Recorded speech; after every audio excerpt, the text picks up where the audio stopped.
And don't forget our truly blessed life. Take number 52. Good morning from Lamar County, Alabama. We are putting in T-posts today on our 6.31 acres. That's my crazy husband. And we're aligning our property with a fence. And now we're starting to put in T-posts, and we bought this little contraption we are going to share with you. And ready? Go. It's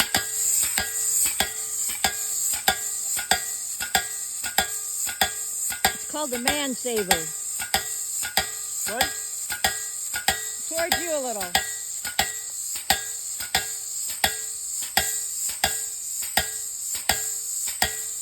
And then we had that stick, we had to move it because we had to go around that tree. Normally we put a stick that far from the line.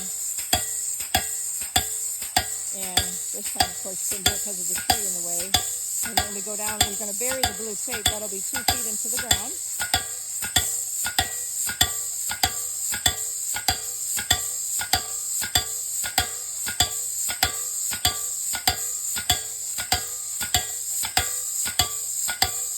Pretty neat.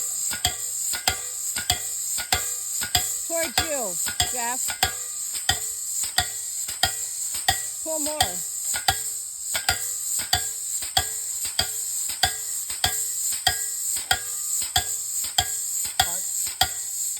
Alrighty, and there we have it. Remember to follow us at Our Truly Blessed Life. And have a great, blessed day. Love you all.